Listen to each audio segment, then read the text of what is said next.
الحمد لله رب العالمين والصلاة والسلام على رسول الله وعلى آله وصحبه أجمعين. هرأي فؤيتو كدرس من دو التفسير سورة البقرة هند إن شاء الله كو فؤيتو تدين كوي آية تيمي ديدي capannayi e ɗiɗi en jangino haray darsu men feƴƴuɗo on fi ko yowodiri e ko wiyeten kengu yagal hande inchallah en udditay damal ko wiyeten damal kesal Allah daali alam tara ila alladhina kharaju min diyarihim wa hum ulufun hadara almauti faqala lahum allahu mutu thumma ahyahum إن الله لذو فضل على الناس ولكن أكثر الناس لا يشكرون. إن شاء الله كدون وندن إفقاد. هند درس من نكون يوتata في مود حياة الأمم والشعوب. إن وقصة إن آية جدًا كو يوتتين في مودum وقصة شمويل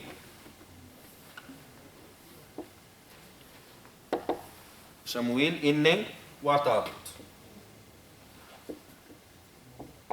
هند إن شاء الله آية دي أرنا دي جانجتين إن كو يتوتو إن غوردان مفتيجي إن غوردان هين إبن كو هون أمهي إمو دي ماري بيجي دي تاوتا فيو جماع وورو غوردان مؤيدان fiyo jama on wuru ngurdam fotuɗan sariya on yeti en ko piiji honɗi jama on hattoji si en gayri ɗo yewten issa o wiyeteɗo samuil woɓɓe ni ko shamuun fi on ɗon e o wiyeteɗo talut haray inchallahu ko ɗum ɗon ayete ɗen jannata en hande ka deftere men ɗo alquran. Allah daali ɗeɗo noon ayeje alam tara ila alladina haray ko annabajo goo allahu subhanahu wa taala yamirimo yo yeeto himɓe makko ɓen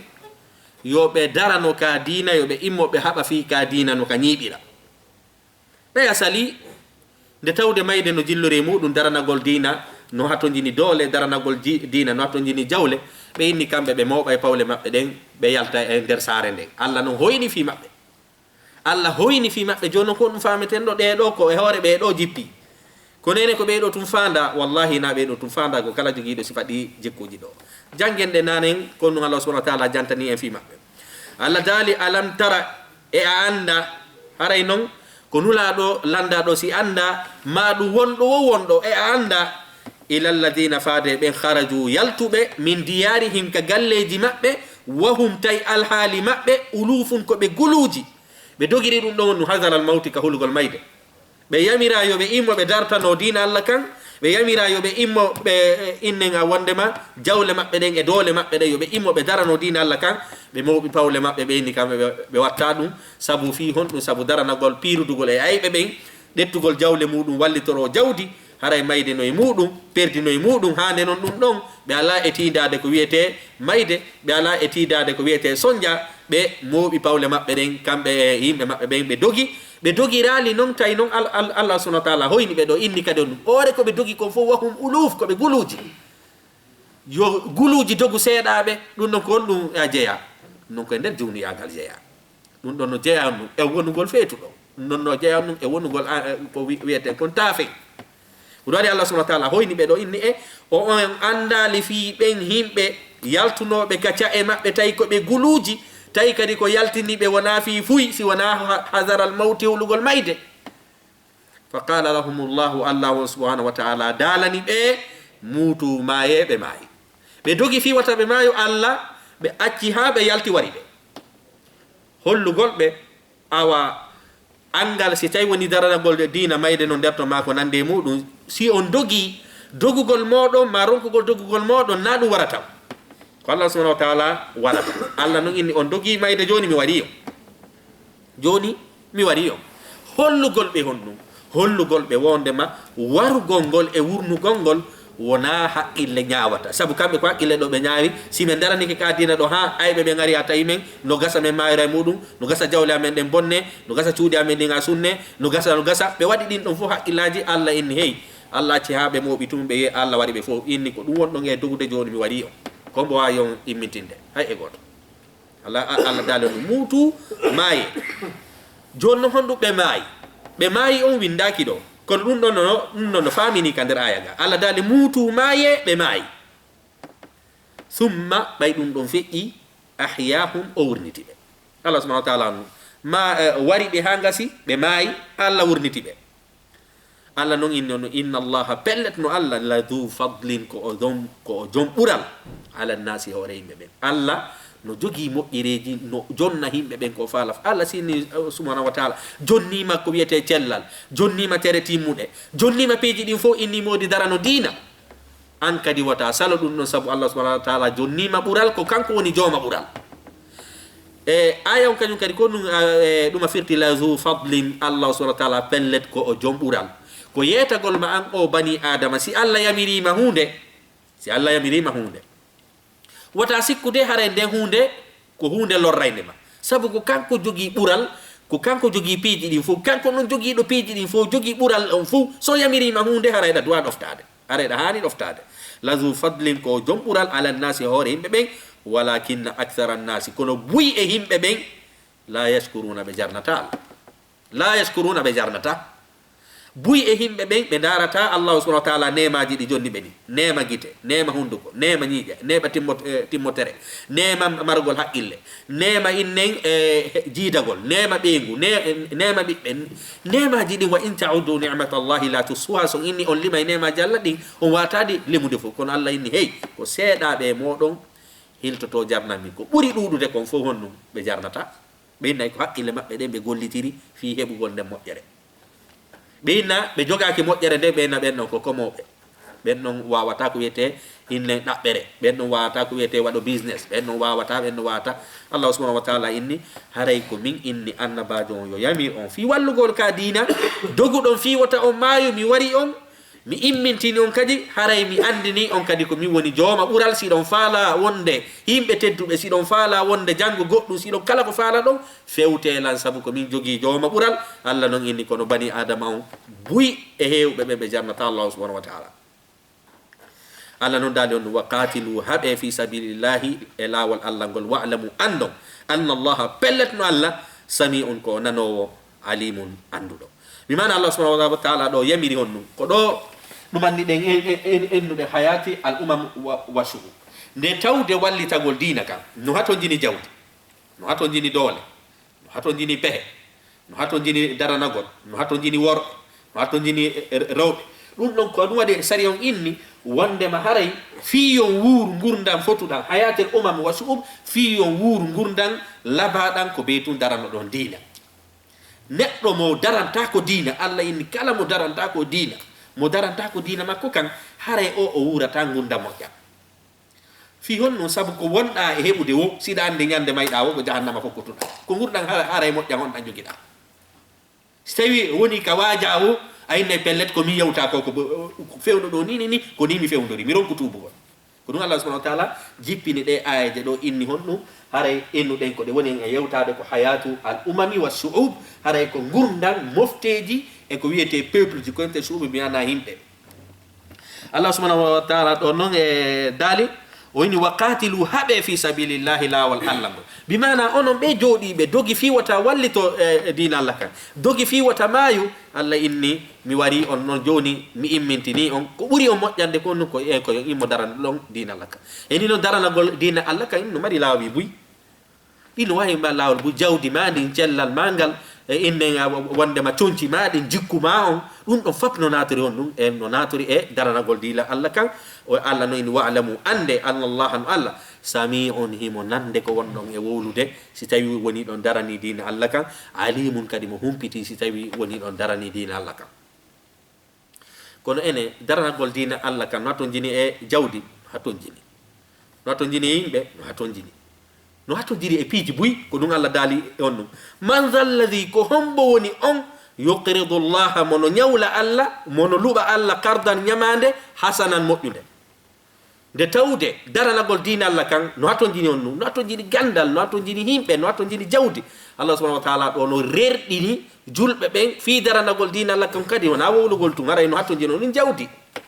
no haton jini on ɗum jawdi e pehe moƴƴe ko ɗum allah daali haray noon ɗuma ceernoɓɓen inni wo kala ka hiiɗa man e dha o inni kala ka hiiɗa on man sabu on man ɗo ko istifham o ɗo ko ismul ishara o ceernoɓe ɓen inni o kala ka hiiɗa o man ɗo e dha bimana inne ismu shart kañum e ko wiyete ismul ishara no hawtiti e landal andu ko hunde mawnude wona yewtede fi muɗum hunde hulɓinide kadi si tawi woni nde yeybama bimana ayan kunu fala yetade si en daranaki si en yaltinali ko woni konka jiifaji meɗen yaltin ɗen ko woni konka compte ji meɗen yaltin ɗen jawle ɗe jogiɗen ɗen walliti ɗen ka dina Allah subhanahu wa ta'ala innon ɗum hare onon en gurdam moƴƴan onon on seedi sabu fiyon no sabu ko hettiɗa o ko hettiɗa si leydi ma ndi no tampi leydi ma ndi no yeebi zina no saaki e mayre beere no saaki e mayre kala ko wi'ete innen ko bonnata ɓeygure ko bonnata ɓiɓɓe piiji ɗi fof no saaki haray ko ɗum hettiɗa haray anga hettaki si itti e sikke kan sondigi ma e siko jahannama woni werde makko ko ɗum waɗi Allah subhanahu wa ta'ala ɗiɗo man dha alladi haray ko innen afwan haray man on ɗo ko alladi on haray ko inna ɗo oɗo kon ɗum man on ɗo ko shart oɗo alladi ɗo ko almawsul haray ko ismu almawsul ɓe inni wondema kala ka siiɗa sarti e ismul mawsul andu ko hunde mawnude wona e yewtede fi muɗum ɗo Allah subhanahu wa ta'ala ɗo inni man dha alladi ko hombo woni on yuqridu llaha mono ñawla Allah qardan ñamande o inni kadi on ɗum hasanan moƴƴere bimana Allah subhanahu wa ta'ala falaka ya ɗettu jawdi harmudi ukkanamo ka juulirɗe ukkanamo ka piiji ɗi o nodden e muɗum sabu ko noyni ɗo ñamande ko hasanan ko ñamande moƴƴude wona ñamande bonde de si koko boni yeeyuɗa ma kono boni hendoɗa ndi jawdi Allah falaka ndi ma ɗum hon ɗum Allah inni ñawlumo ñamande moƴƴere bimana tawayde hara anni e on no laaɓi bos ko Allah tum waɗanɗa wona fi yo yimɓe ɓe woolu sabu ɗum ɗon kañum siko fi riya'an siko wonɗa e waɗude ko fi yingo ma fi yo inne ko kaari waɗi Allah subhanahu wa ta'ala ini nden ɗon ñamade wona ñamade moƴƴude nden sabu ikhlas ala ton laaɓal ala ton a hertinenali dewal ngal Allah subhanahu wa ta'ala Allah noon memata kala dewal waɗangal singal jogaki sartiji ɗiɗi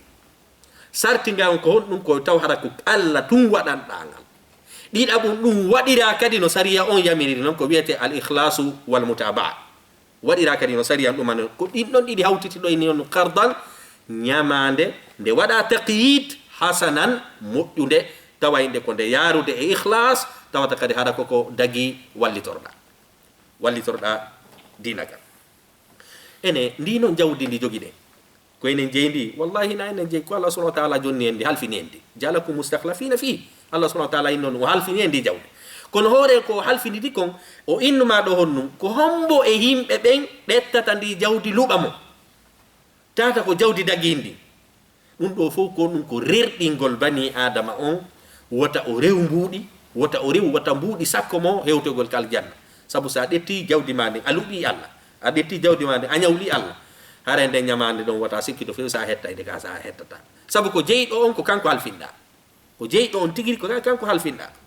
Allah noon inni ko hombo woni on ñawlowo Allah ñamande moƴƴere fa yudaifuhu lahu ko ɗum wi'etemo sowana mo ñamande nden adafan cowalle kasiratan hewde hakke ko tawata haray a hettoyay buy Allah subhanahu wa ta'ala happali ɗo ko million ko nder laabi million ji mo sowata laabi temedere milliard o inni mi yetota koma ɗum ɗo fiya miijo ɗum ko woni tun no heewi tew o sowante ɗum ɗon sa jonni mbuuɗu Allah sowante ɗum ɗon ha o jaɓalima yeytade ko inne wondema ko cowanɗe jeni Allah noon inni on wallahu Allah yaqbidu ko kanko woni tamowo wa yabsutu kanko woni fottowo kon woni attamugol bimana sa jonnimo o jaɓay kono kankadi on ɗum o fontanoyte yawmal qiyamata naadugol ma e kuɓeje o fontanoyte yawmal qiyamata jonnugol ma joddi kanna ɗo wuura hayatan tayyiba wuura gurdam lambaɗa jakandi ɗo haray sa jonnimo o jaɓay kankadi noon o jonnete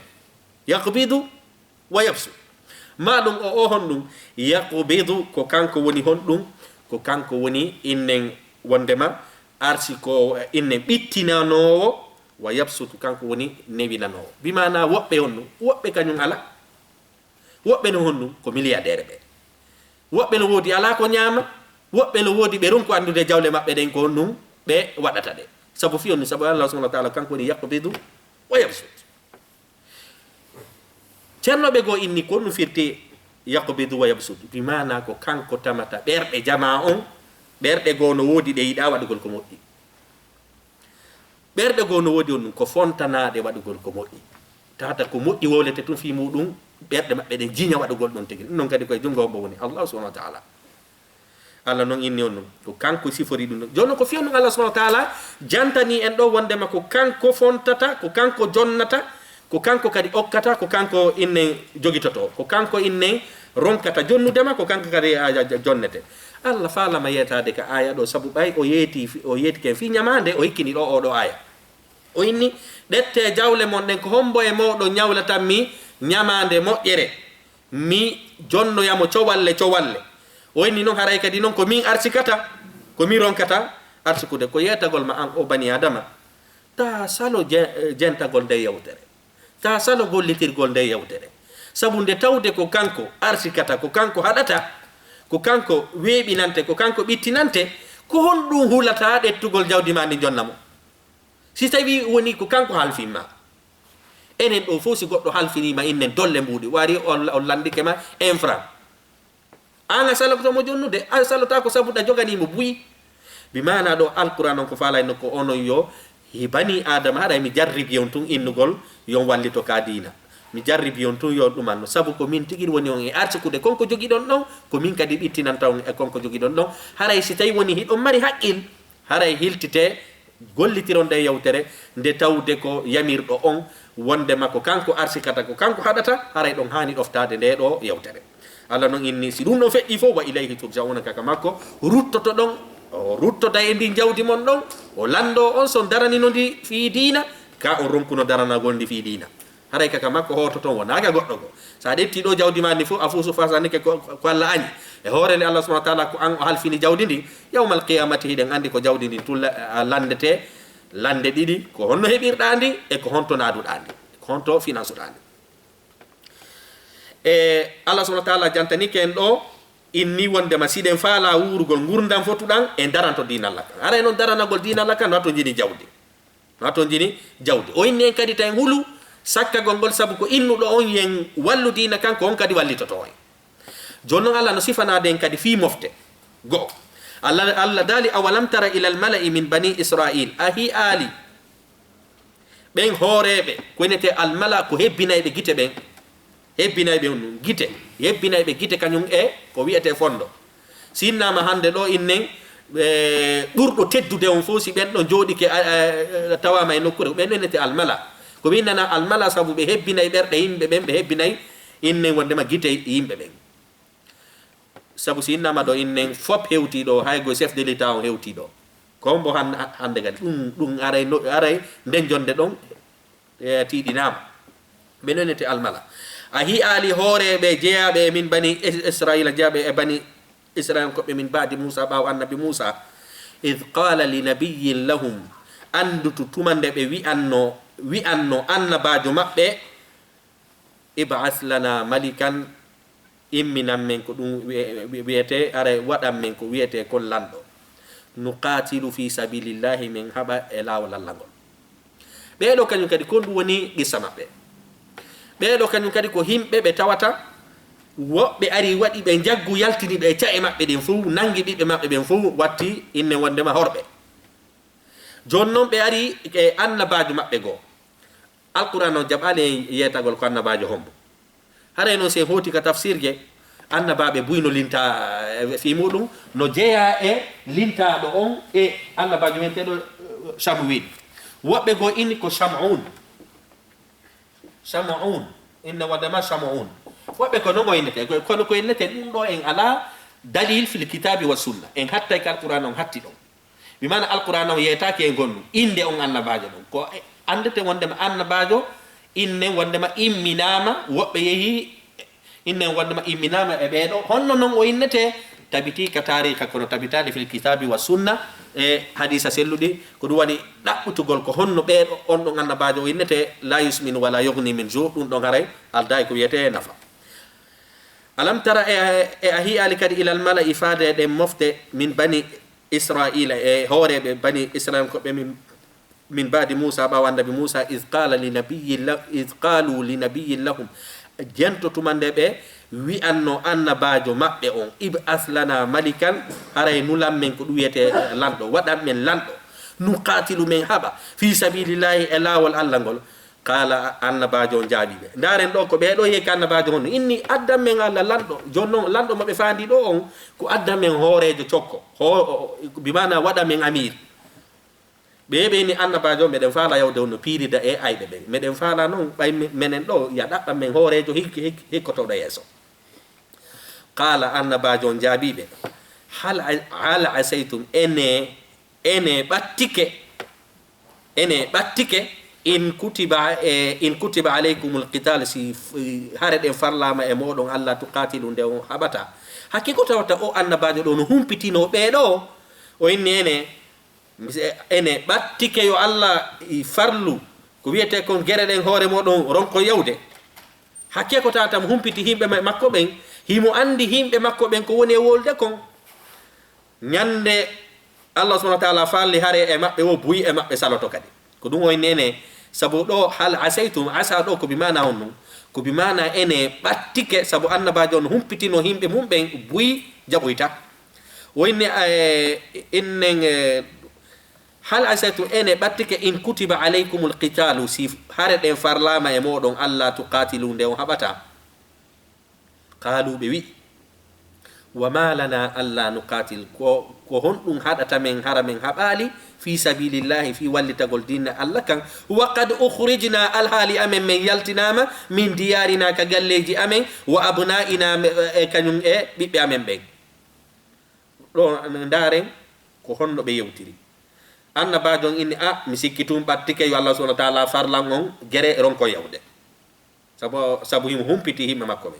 himbe makko be ko no inni ko honno Allah farilanta gere wore amen men salo haray galleji amen dim kambe be yaltini men ka kodoli amen dimen wowi dimen heba e mudum dimen jibina e mudum bibbe amen fo nangama yaltinama Allah non dali fa lamma kutiba alayhimul qitalu bay hare den farlama e hore mabbe tawallaw hucciti illa qalilan minhum siwana seda e mabbe awi e annabajo anduno ko wadi annabajo ko ni ene battike ka Allah farlata on salodon ko dum a wadi be fo be hucciti tawallaw hucciti illa qalilan minhum siwana seda e mabbe Allah non ini wallahu Allah alimun himu andi bi zalimina to yobbe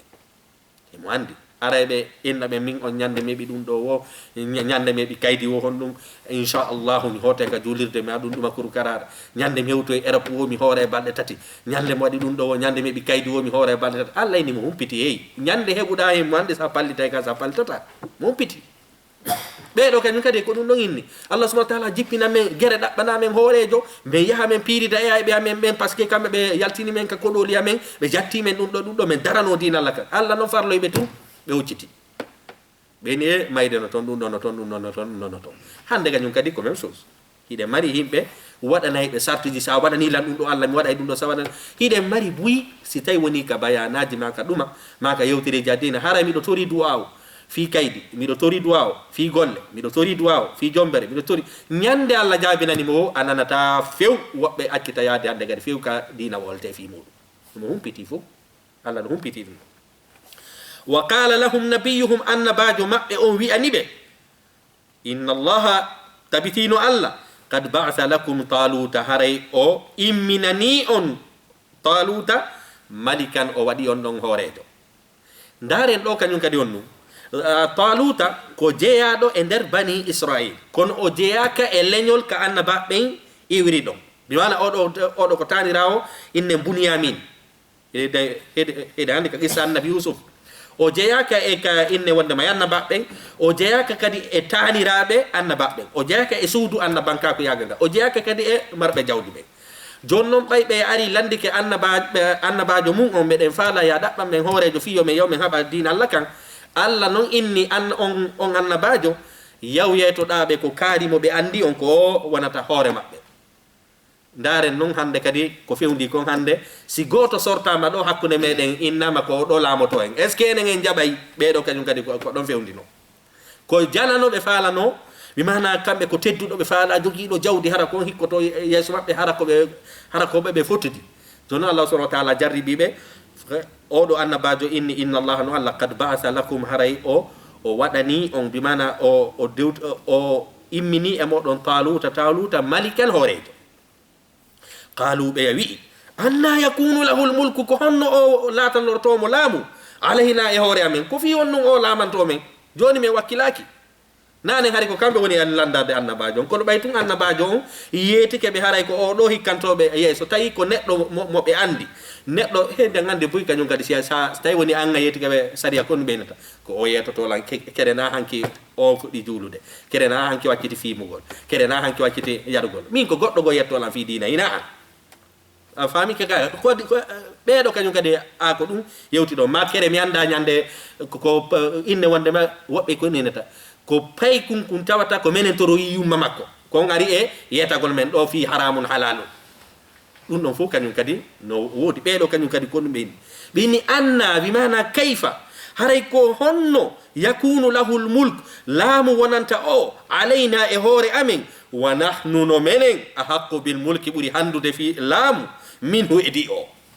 menen meɗen handi laamu ɓuri o, sabu menen mama soroɓe amen ɓen fof ko annabaɓe, mama so inna taniraɓe amen fof ko annabaɓe, komin ɓiɓɓe waliyaɓe, komin ɓiɓɓe ɗum ɗo e ɗum ɗo, ko nokkel kaari men iwi, ko menen accanaka hoɗo ɗo, ko menen ɗum ɗo, ko menen mari jawdi, ko menen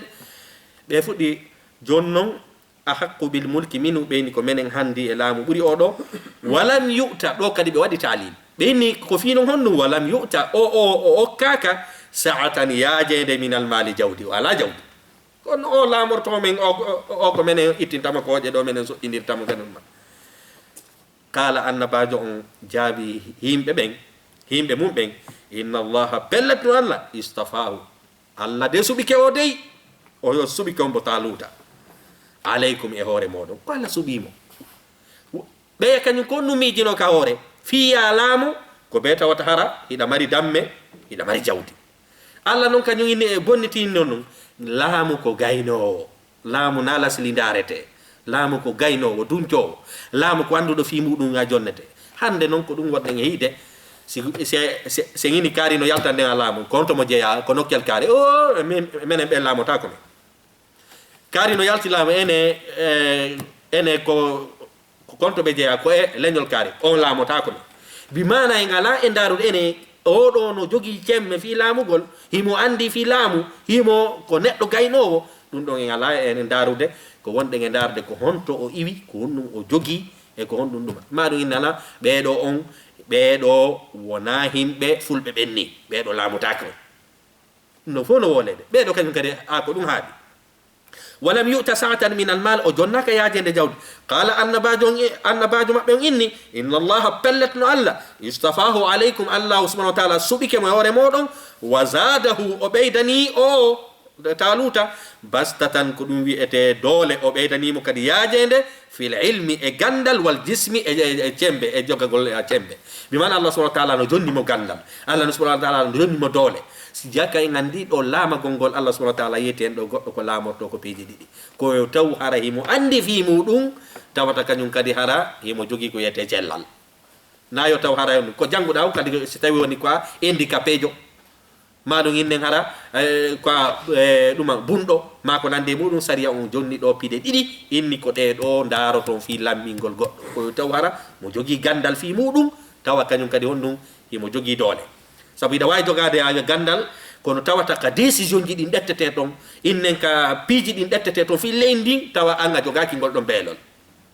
ko ɗum waɗi ɗo saria on inni on ɗum ko onon yo ɓe jooɗiɓe ndaari fi jawdi, ndaari fi damme, allah inni wona ɗum ɗon lamminta, wona ɗum ɗon hatonjini fi laamagol, ko hatonjini laamagol ngol ko gandal wal jismi, ko ɗum wiyete e ɓandu mana sellugol ha tere. allah noon inni wallahu allah yuti mo okka mulkahu, laamu makko ngu e yurmede makko nden man yasha o mo muyani.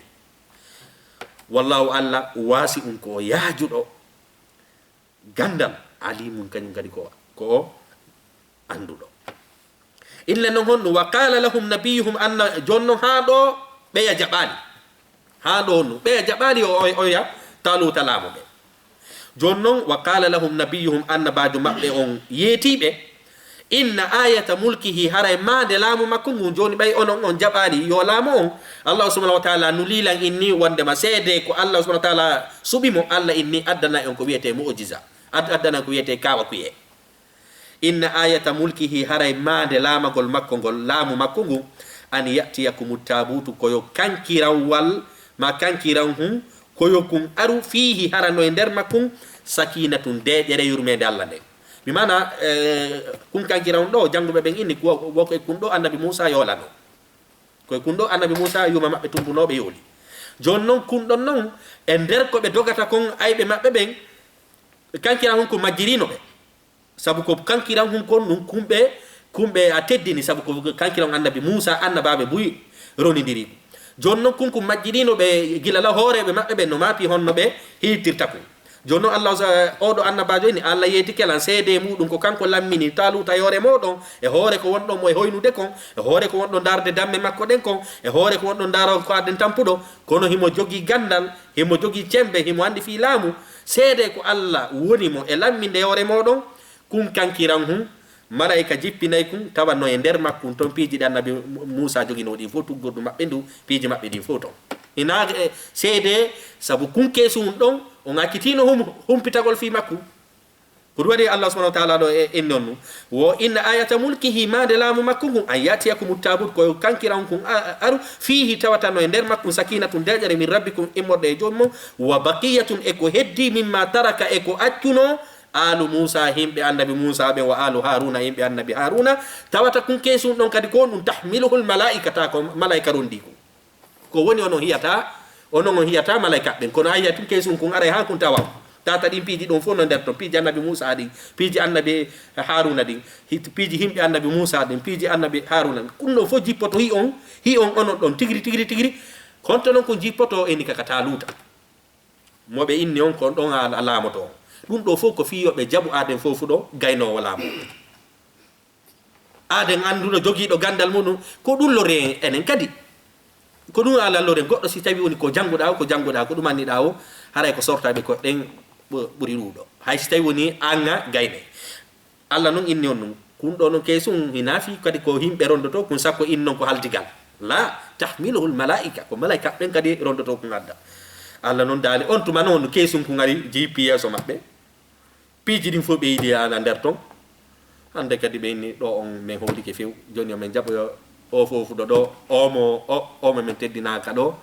e ɗuma omo min teddina ɗo laamo men enen noon jamanu meɗen kon ɗum malaika jippota ko neeɓi o neeɓi koyenen sansata haqqillaji men ɗin fi gaynowo o yo laamu siko tawi hiɗen habbi kankirangoy hare enen e neɓay ɗaɓɓo laamu ko ɗum waɗi ɗo hon ɗum tahmiluhul malaika hon ɗum innen no rondi kankiran kon Allah noon daali inna fi dhalika ko janta ɗo ko la ayatan ɗum ɗo ko mande lakum wonande onon ɓe julɓe ndaare ɗum ɗo waajito ɗon lammino gaynowo ndaare ɗum ɗo waajito ɗon waɗon mo kala ka nokkure muɗum ta on bambidiran ta on ɗettu innugol kaari ko ɗo iwi kaari ko ɗo iwi ndaare gaynowo wo halfinon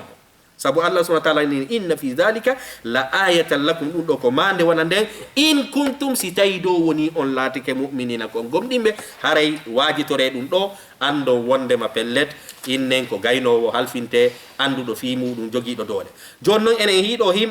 himɓe ɓe annabajo ɗo jeblike ɓe jaɓi hande kadi on yo Taluta laamoɓe yo Taluta wonanɓe hoore yawgol piiri doya e Jaluta piiri doya e ayɓe ɓen bimana ɗo ko julɓe ɓen e hefre ɓen julɓe ɓen ɗo wona e wolede fi muɗum joni noon en hiɓoyay hande kadi inne wondema Taluta ɓe jaɓiyo Taluta laamoɓe inchallahu darsu men on janggo ko no jangueten en hiyay hande kadi noon Taluta ko honno ɗettirta ko wiyete kon programme ji ɗin honno o senditirta militaire ɓe ɓen honno o senditirta kono ngun fi yawgol haɓoya innen hefreɓe ɓen en daroyay kañum kadi seede sa halfini gaynowo haray tañƴino yurmede Allah nden jippoto fi yo hunde nde laato kono si a halfinimo gaynta haray a hana tañƴinagol ton ko e hunde wallito ɗuma joguinde nafa en hiyo e janggo ko darsu meɗen haray Taluta no fuɗɗoto ande kadi hollugol gandal makko ngal e hollugol faamu makko ngun honno o sendidirta konu ngun o yeeto kadi konu ngun ko honno piirirte inchallahu janggo e hiyay ɗum noon ko darsu meɗen haray ɗen hatta ɗo wassalamu aleykum wa rahmatullahi wa barakatuh